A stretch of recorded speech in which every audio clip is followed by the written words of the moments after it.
Salut à toi et bienvenue dans cette nouvelle vidéo où tu vas découvrir les concepts clés de la programmation orientée objet Java. On va commencer par les classes et les objets, l'encapsulation, l'héritage et enfin les interfaces. Dans ma vidéo sur les bases de Java, cliquez sur le lien qui apparaît si vous ne l'avez pas vu. Tout notre code était placé dans la méthode main. Et même si nous avons utilisé quelques objets, nous n'avons pas vraiment utilisé le concept de la programmation orientée objet. Dans ce cours, nous allons voir les différents concepts de la programmation orientée objet en langage Java. Et par exemple, nous allons faire la distinction entre une classe et un objet. Et nous créerons nos premiers objets.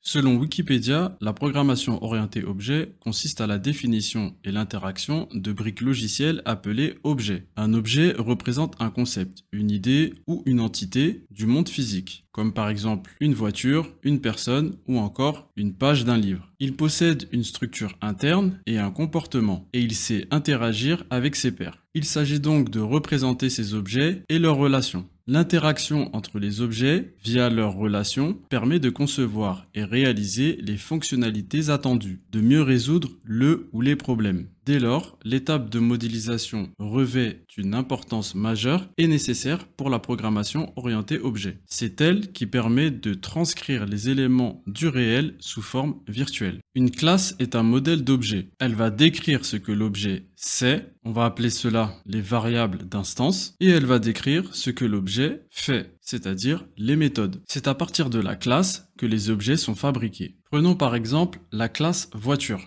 On se retrouve sur IntelliJ IDEA dans la classe principale qu'on appelle le main. C'est ici que le programme Java est exécuté. Si tu n'as pas IntelliJ IDEA, tu peux aller regarder ma vidéo Apprendre Java en 1h20. Le lien est dans la description pour savoir comment le télécharger et l'utiliser. On va créer la classe voiture. Pour cela, on va aller dans Projet, Source, on clique droit, New, Java Class.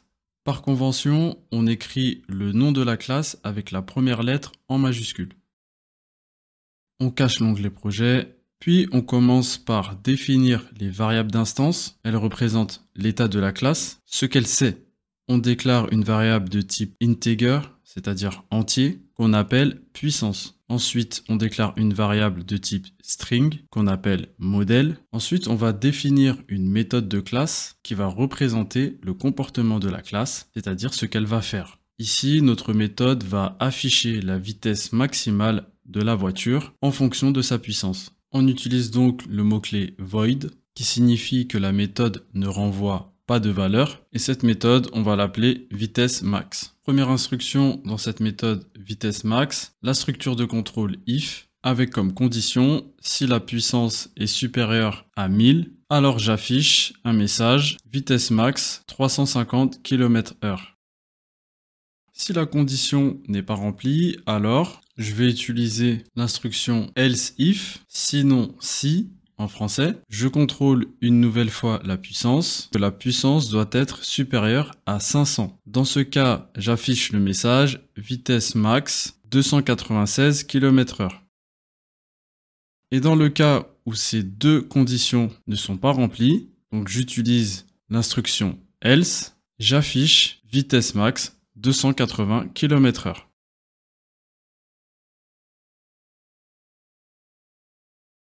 Avant d'utiliser cette classe dans notre méthode main, tu vas maintenant apprendre qu'est-ce qu'un objet.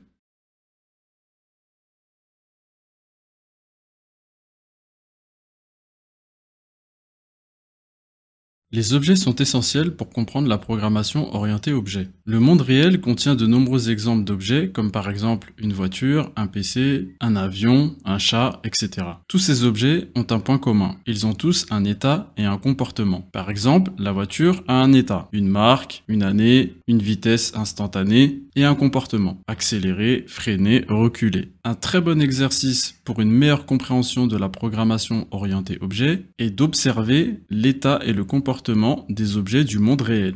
Reprenons notre exemple de la classe voiture. Cette classe va nous permettre de créer des objets de type voiture. On pourra donc avoir une voiture qui a pour marque Tesla, qui est de couleur blanche et qui a une puissance de 1000 chevaux. Pour fabriquer cet objet, on va utiliser le modèle de la classe voiture. Dans notre schéma, on voit que l'état est stocké dans des variables d'instance. Par rapport au comportement de la voiture ou de cette Tesla, on va voir que cette voiture peut accélérer, freiner ou reculer. Ce comportement est représenté par des méthodes. Et ces mêmes méthodes vont agir sur l'état. Par exemple, le fait d'accélérer va bien sûr agir sur la vitesse instantanée. Le fait de reculer aussi va agir sur la vitesse instantanée. Et bien entendu, on peut créer d'autres méthodes, des méthodes qu'on va appeler des setters qui vont nous permettre de modifier la couleur de la voiture, la marque ou la puissance. Les étapes à suivre pour créer un objet sont premièrement la déclaration d'une variable de référence, la déclaration d'une variable de référence. Ici, on va déclarer une variable Tesla de type voiture. Autrement dit, c'est un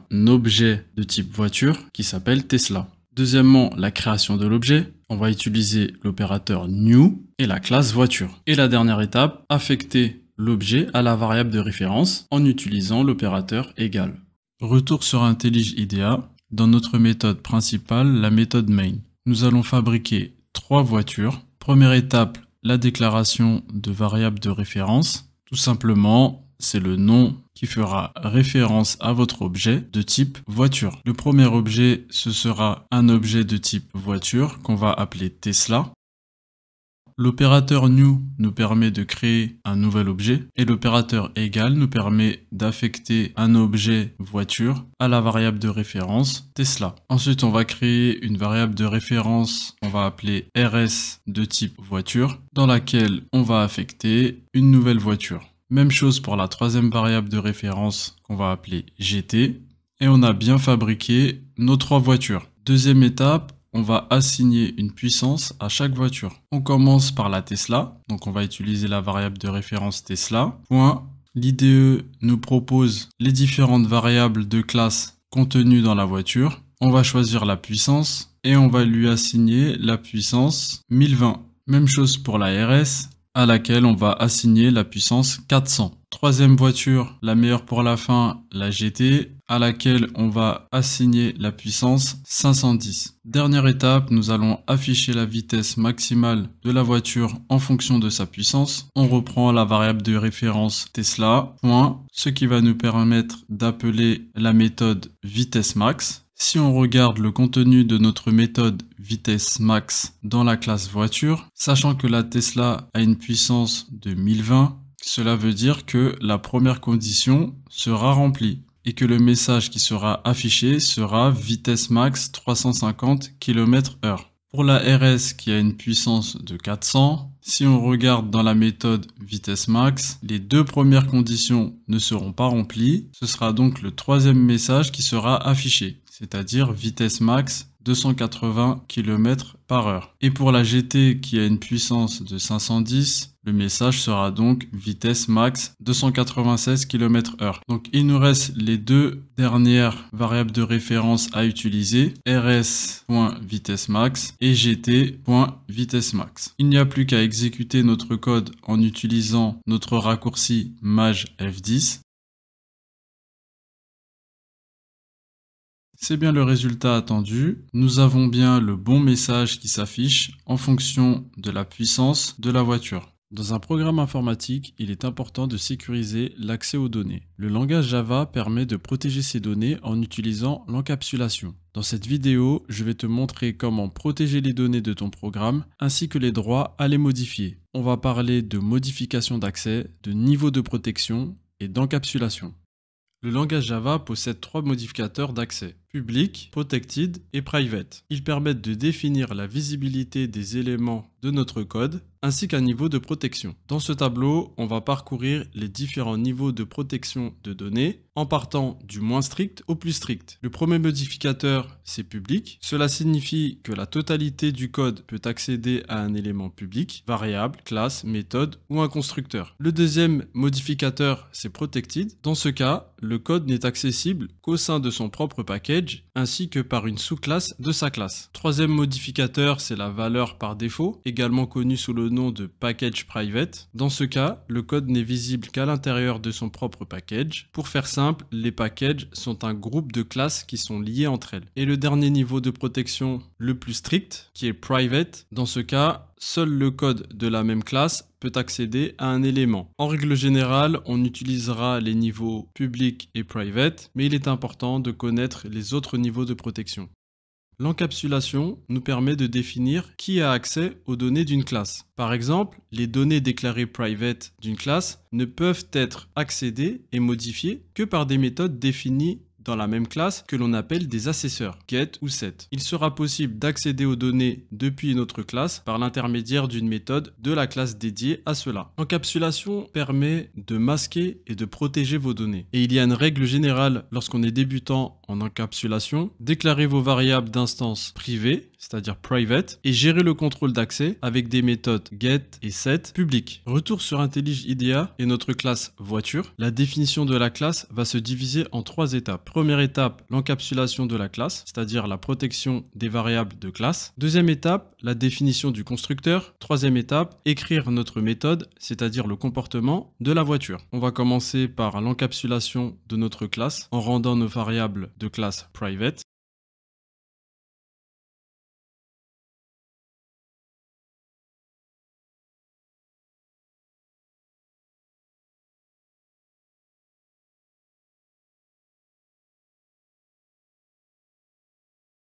Ensuite, tu vas mettre en place ce qu'on appelle un constructeur. En fait, c'est une méthode permettant d'initialiser les variables à la fabrication de l'objet. Son nom est identique à celui de la classe. Le premier constructeur fabrique un objet avec des variables initialisées avec une valeur par défaut. Et le deuxième va nous permettre d'initialiser nous-mêmes les variables de l'objet.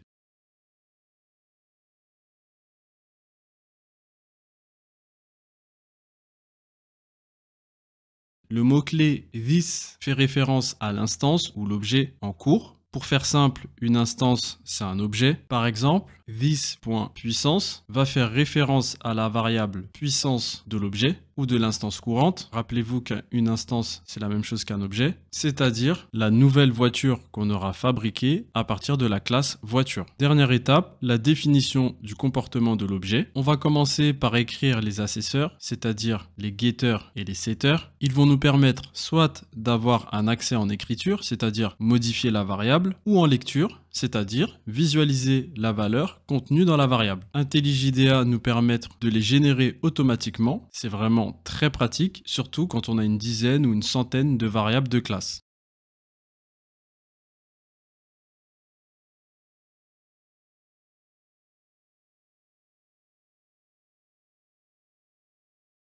Ensuite, tu vas modifier un peu notre méthode vitesse max. On va d'abord ajouter le type de retour, c'est-à-dire string. On veut que cette méthode nous retourne une chaîne de caractères. On va modifier le nom pour qu'il soit plus explicite et on va rajouter les retours en fonction de la condition.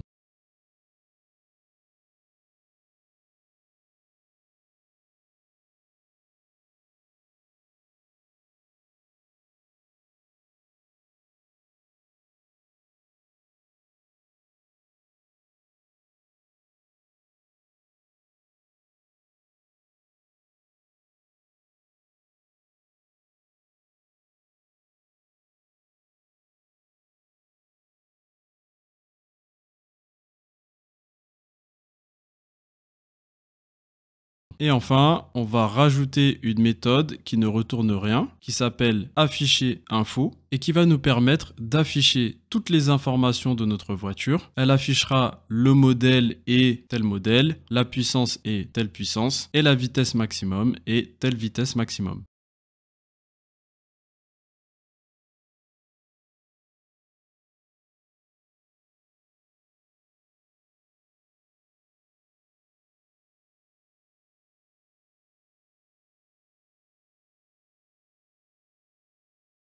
Ensuite, tu vas aller sur ta classe principale de ton programme, c'est-à-dire la classe main. Première étape, on va fabriquer 3 objets de type voiture. Le premier objet donc de type voiture s'appelle Tesla. En d'autres termes, c'est une référence à notre objet voiture. Tesla est une référence à notre objet voiture. Mais pour simplifier, on dira, même si c'est pas tout à fait vrai, on dira que Tesla est le nom de notre premier objet de type voiture. Pour fabriquer cette voiture, on utilisera le constructeur sans paramètres. Cela veut dire que l'objet sera créé avec des valeurs par défaut pour les deux variables puissance et modèle, c'est-à-dire 0 et nul. Le deuxième objet de type voiture s'appelle RS. Cette fois-ci, tu vas utiliser le constructeur avec paramètres et initialiser les deux variables dans l'ordre du constructeur. On commence donc par la puissance, on va mettre 407 et le modèle RS3. Attention à bien respecter le type de chaque variable. Ici, on a d'abord un entier pour la puissance et ensuite une chaîne de caractères pour le modèle. Si tu ne respectes pas le type, tu risques d'avoir une erreur lors de l'exécution de ton programme. Le troisième objet de type voiture s'appelle GT. On utilise aussi le constructeur avec paramètres et on initialise la puissance à 510 et le modèle à GT3 et qui est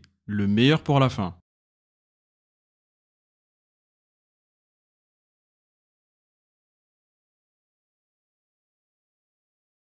Et pour terminer, on va afficher les infos de chaque voiture dans notre console. On va utiliser chaque variable référence de type voiture. La première, c'est Tesla, point. Le point nous permet d'appeler une méthode, c'est-à-dire un comportement de l'objet. On cherche afficher info, la méthode afficher info. IntelliJ IDEA nous suggère directement les méthodes possibles. Et on n'oublie pas le point virgule à la fin de l'instruction. On répète cette étape avec les autres objets.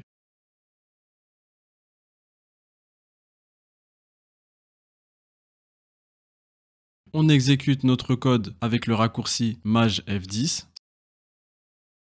C'est bien le résultat attendu. Dans la première ligne, nous avons bien les valeurs par défaut nul et 0, la puissance étant inférieure à 500. La vitesse maximum est égale à 280. Pour la deuxième et la troisième ligne, nous avons bien les valeurs passées en paramètres lors de l'initialisation des deux voitures. La RS3 avec une puissance de 407 chevaux et une vitesse maximum de 280 km/h. Et la GT3 et qui est la meilleure pour la fin avec une puissance de 510 chevaux et une vitesse maximum de 296 km/h. Maintenant, on va définir le modèle de la Tesla ainsi que sa puissance en utilisant la méthode set. Donc les méthodes set puissance et 7 modèles. Et ensuite, on devrait avoir un message d'information qui sera différent. Il n'y a plus qu'à exécuter notre code en utilisant le raccourci maj F10. On obtient bien le résultat attendu avec le modèle Tesla S Plaid avec une puissance de 1020 chevaux et une vitesse maximum de 350 km/h. C'est la fin de ce tutoriel. S'il t'a plu, n'hésite pas à t'abonner. Ton soutien m'encourage à continuer à poster du contenu comme celui-ci. Active la notification pour ne pas rater la suite de ce tutoriel. On se retrouve bientôt dans un autre tutoriel et d'ici là, prends soin de toi. L'héritage, c'est un concept important de la programmation orientée objet. Il permet de réutiliser des propriétés et méthodes d'une classe qu'on appelle la classe parent ou superclasse dans une autre classe qu'on va appeler la classe dérivée ou la sous-classe. Cette dernière va hériter de la classe parent, c'est-à-dire que la classe dérivée ou la sous-classe va hériter des propriétés ou des méthodes de la classe parent. Découvrons ensemble l'héritage avec un exemple simple. Imaginons une classe parent qui représente une voiture. Entre parenthèses, j'ai ajouté l'appellation classe de base car tu peux aussi la trouver dans tes recherches sur l'héritage. Donc cette classe voiture possède des propriétés et des méthodes. Les sous-classes Porsche et Audi, elles, vont hériter de la classe parent. Donc elles vont hériter des propriétés et des méthodes de la classe voiture, sachant qu'elles-mêmes peuvent avoir leurs propres propriétés et méthodes. Pour qu'une classe enfant ou une sous-classe hérite d'une classe parent, il faut utiliser le mot-clé extends. Passons maintenant à ton IDE IntelliJ IDEA. Dans la page d'accueil, clique sur New Project, donne un nom à ton projet. Moi, je vais l'appeler héritage. Vérifie bien que tu es sur le bon langage et sélectionne Java. Dans JDK,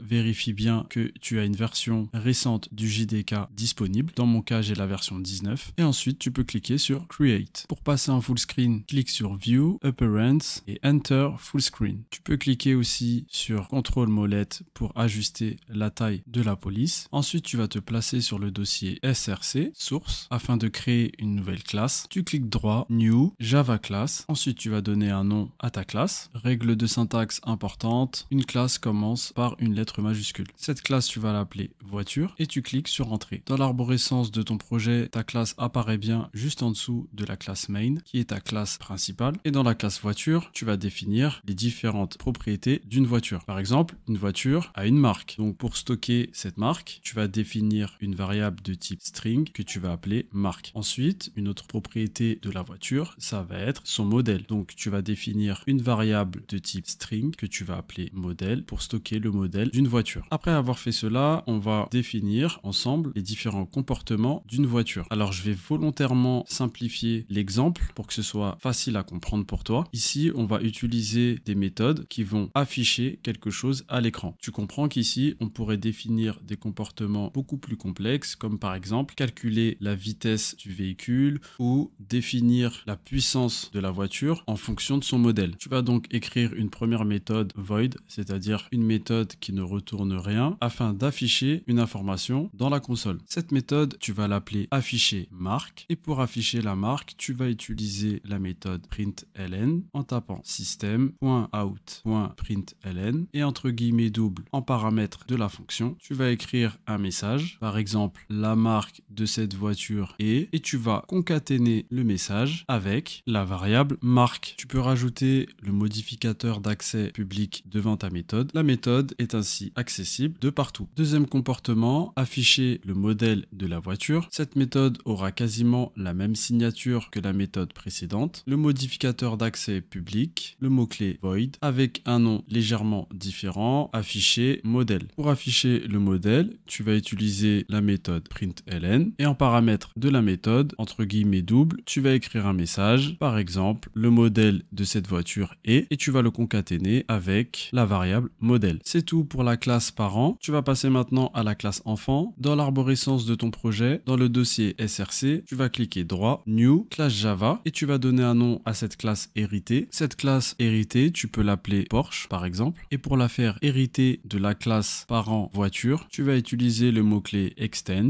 et le nom de la classe parent, c'est-à-dire la classe voiture. Tu vas maintenant utiliser la classe principale, la classe main. Tu peux commencer par écrire un commentaire pour te souvenir des différentes étapes. Par exemple, création d'un objet Porsche. Ensuite, tu vas écrire Porsche, c'est-à-dire le nom de la classe Porsche, le nom du nouvel objet que tu veux créer. Tu vas l'appeler par exemple ma Porsche, est égal le mot-clé new pour créer une nouvelle instance de Porsche et encore le nom de ta classe enfant Porsche. Deuxième étape, donner une marque à l'objet Porsche. Pour cela, tu vas utiliser ton objet Porsche ma Porsche, point, et ensuite tu sélectionnes la propriété que tu veux modifier, c'est-à-dire la marque, égale, puis entre guillemets double, tu vas écrire le nom de la marque que tu souhaites attribuer à l'objet Porsche, c'est-à-dire Porsche. Troisième étape, tu vas attribuer un modèle à l'objet Porsche. Pour cela, tu vas utiliser le nom de ton objet Porsche, ma Porsche, point, et tu vas sélectionner la propriété modèle afin de pouvoir la modifier, égale, et entre guillemets double, tu vas écrire le nom du modèle Porsche, par exemple GT3. N'oublie pas les points-virgules à la fin de tes instructions, sinon tu risques d'avoir un message d'erreur. Dernière étape, tu vas utiliser les méthodes de la classe parent voiture. Pour cela, tu vas utiliser le nom de ton objet Porsche, ma Porsche, point, afin d'appeler les différentes méthodes. La première méthode, c'est la méthode afficher marque et tu vas faire la même chose pour utiliser la méthode afficher modèle.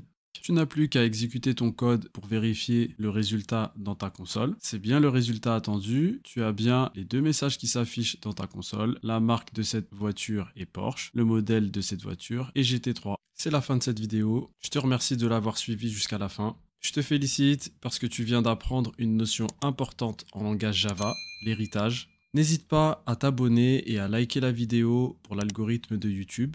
Et pour ne pas manquer ma prochaine vidéo. Je te dis à bientôt et prends soin de toi. Une interface en langage Java est un contrat qui définit un ensemble de méthodes que les classes qui l'implémentent doivent obligatoirement respecter. Elle ne contient pas l'implémentation des méthodes, mais uniquement leur signature. Une interface permet de garantir que toutes les classes qui l'implémentent partagent un comportement commun, tout en laissant chaque classe libre de définir les détails de ses comportements. Parmi les avantages d'utiliser les interfaces en langage Java, on peut citer la standardisation, c'est-à-dire que toutes les classes qui vont implémenter l'interface vont partager un comportement commun. On peut noter aussi l'abstraction, c'est le fait de cacher les détails d'implémentation tout en offrant un contrat clair. L'extensibilité, c'est-à-dire qu'utiliser l'interface va nous permettre d'ajouter de nouvelles implémentations sans modifier le code existant. Et enfin, l'interopérabilité. En d'autres termes, les interfaces sont essentielles pour les API car elles définissent des points d'entrée standardisés. Pour faire simple, c'est ce qui va te permettre par exemple de te connecter à une application en utilisant ton compte Google. Typiquement, il y aura un contrat entre Google et l'application afin de te permettre d'accéder aux fonctionnalités de l'application.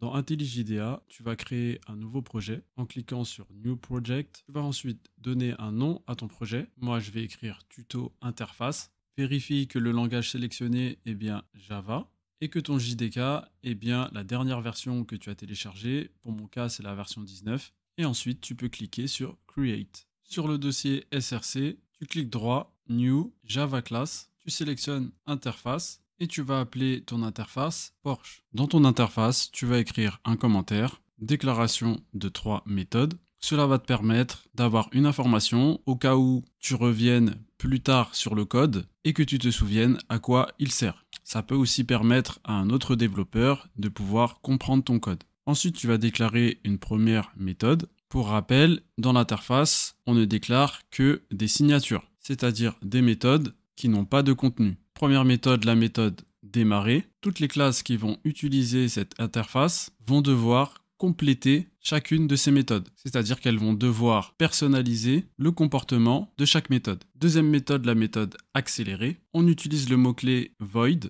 car ce sont des méthodes qui ne retournent rien. Elles vont juste afficher une information dans notre console. Troisième et dernière méthode, la méthode freiner. Tu as terminé l'écriture de ton interface Porsche. Maintenant, tu vas créer une classe qui va utiliser cette interface. Pour cela, tu vas retourner dans ton arborescence de ton projet. Tu cliques droit, New, Java Class. Cette fois-ci, tu vas créer une classe. Donc, tu sélectionnes classe et tu vas donner un nom à cette nouvelle classe. Par exemple, Porsche 911. Dans la signature de ta classe Porsche 911, tu vas ajouter le mot-clé Implements afin d'utiliser l'interface Porsche. Tu vas ensuite écrire le nom de l'interface que tu veux utiliser, l'interface Porsche. L'IDE te signale automatiquement une erreur dans ton code. Ici, ce qui est attendu, c'est l'implémentation des méthodes de l'interface Porsche. En cliquant sur l'ampoule rouge avec le point d'exclamation, plusieurs options te sont proposées et celle qui nous intéresse, c'est Implement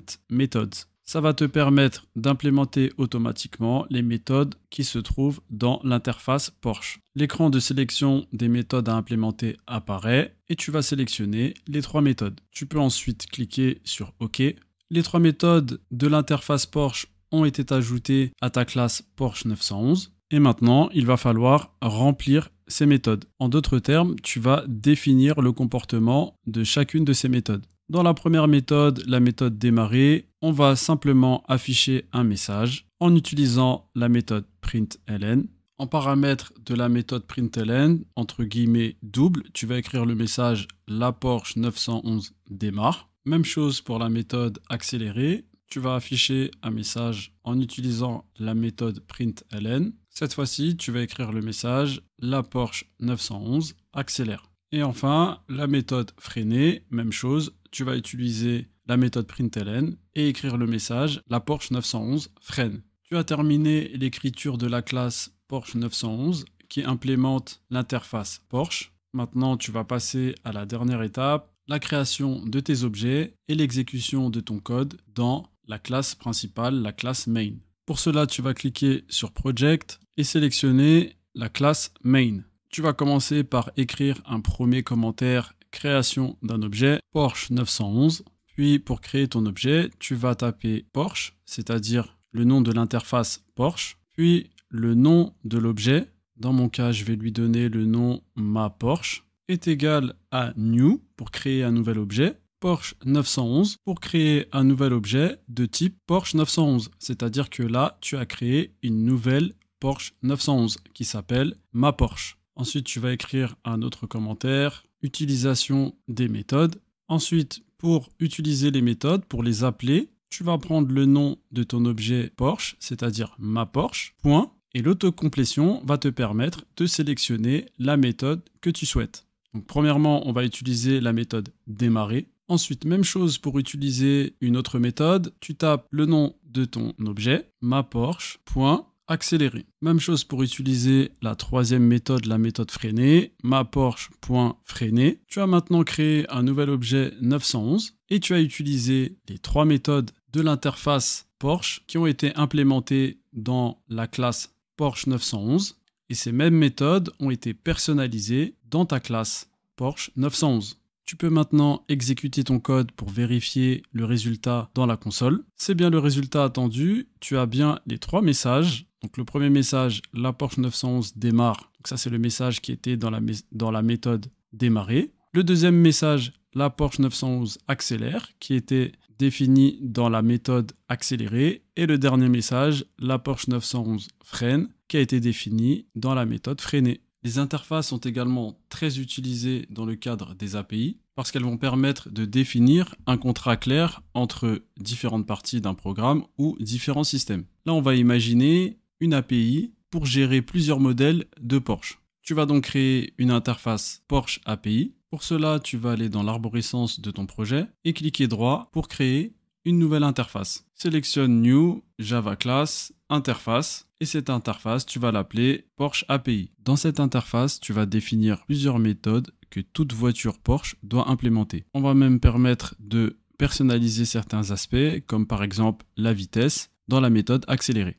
Première méthode, la méthode démarrer. Pour rappel, dans l'interface, on met uniquement la signature de la méthode. C'est-à-dire que ce sont des méthodes sans rien à l'intérieur. Et comme tu peux le voir, elle se termine par un point-virgule comme une instruction classique. Deuxième méthode, la méthode accélérer. Cette fois-ci, on va rajouter la possibilité de personnaliser cette méthode en y ajoutant en paramètre la vitesse. Donc la vitesse est de type int, integer. Troisième méthode, la méthode freiner. Et la dernière méthode, la méthode reculer. C'en est fini pour ton interface Porsche API. Tu vas maintenant retourner dans l'arborescence de ton projet en cliquant sur Project et tu vas aller dans ta classe Porsche 911 afin de modifier le nom de l'interface. Cette classe implémentait l'interface Porsche. Maintenant, elle va implémenter l'interface Porsche API. Note le message d'alerte qui apparaît en haut de l'écran, One Related Problem. Donc ça veut dire que des méthodes n'ont pas été implémentées, des méthodes de l'interface n'ont pas été implémentées dans cette classe Porsche 911. Donc il faut les rajouter. Tu vas donc cliquer sur l'ampoule rouge avec le point d'exclamation, cliquer sur Implement Method et dans l'écran de sélection des méthodes à implémenter, tu constates qu'il y a deux méthodes qui n'ont pas été implémentées. Tu peux cliquer sur OK pour les ajouter à ta classe. Et là, tu peux constater qu'il y a toujours le message d'alerte, One Related Problem. Et en scrollant, tu te rends compte qu'il y a une annotation override qui est surlignée en rouge. Et en fait, c'est parce que cette méthode n'existe pas dans ton interface Porsche API. Donc, il faut tout simplement l'effacer. Tu vas maintenant rajouter une instruction dans ta méthode accélérée qui va te permettre d'afficher un message dans ta console. Pour cela, tu vas utiliser la méthode println et en paramètre de la méthode, entre guillemets double, tu vas écrire un message. La Porsche 911 accélère à et tu vas concaténer ce message avec la vitesse et la fin du message kilomètres par heure. Même chose pour la méthode reculer. Tu vas rajouter une instruction qui va te permettre d'afficher un message dans la console. Pour cela, tu vas utiliser la méthode println et afficher le message la Porsche 911 recule. Alors, on voit qu'il y a toujours un problème, donc tu vas cliquer dessus. Et là, on voit que l'instruction permettant de créer un nouvel objet Porsche 911 est surlignée en rouge. Et en fait, on voit que l'interface qui a été utilisée, c'est l'interface Porsche. Mais nous, maintenant, on a besoin de l'interface Porsche API. Donc on va modifier cela un peu plus tard dans le tutoriel. Pour l'instant, tu vas créer une deuxième classe qui va implémenter l'interface Porsche API. Le but de cet exemple, c'est de montrer que toutes les nouvelles Porsche vont implémenter l'interface Porsche API. Pour cela, tu vas aller dans l'arborescence de ton projet, cliquer droit, New, Java Class, tu sélectionnes classe et tu vas donner un nom à ta nouvelle classe. Par exemple, Porsche GT2. Cette nouvelle classe va implémenter l'interface Porsche API. Donc tu vas rajouter le mot-clé Implement et le nom de l'interface Porsche API. L'IDE te signale un problème en surlignant la signature de ta classe. Clique donc sur l'ampoule rouge avec le point d'exclamation, ce qui va te permettre d'ajouter les méthodes à implémenter.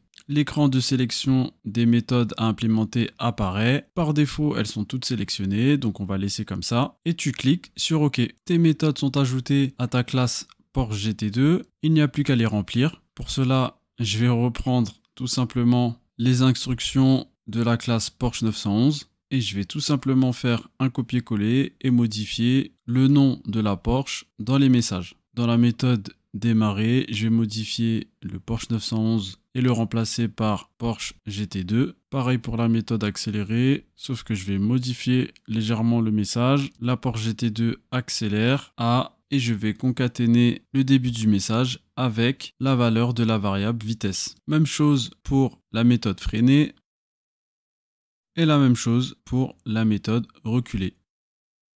Tu as terminé d'écrire ta classe Porsche GT2. Tu peux maintenant retourner dans ta classe main. On va commencer par modifier l'instruction qui permet de créer une nouvelle Porsche 911. Il faut juste utiliser le bon nom de l'interface, c'est-à-dire Porsche API, et le message d'erreur disparaît. Sur la ligne de l'utilisation de la méthode accélérée, on voit aussi qu'il y a une erreur. Et cela est dû au fait que cette méthode attend en paramètre un entier la vitesse. Donc là, je vais rajouter la vitesse et je vais mettre 130 km/h. Ensuite, tu vas créer une Porsche GT2. Pour cela, tu vas écrire le nom de l'interface Porsche API, le nom que tu vas donner à ta Porsche. Par exemple, moi, je vais l'appeler ma GT2 égale le mot-clé new et le nom de la classe Porsche GT2. Ensuite, tu vas appeler toutes les méthodes définies dans la classe GT2. Donc, c'est toutes les méthodes que tu peux appliquer à ton objet maGT2. Pour cela, tu vas taper maGT2, point le nom de la méthode que tu veux appeler. Par exemple, la méthode accélérée. Ah, j'avais oublié la méthode reculée. Donc, tu peux l'ajouter à l'objet maPorsche. Ensuite, maGT2, point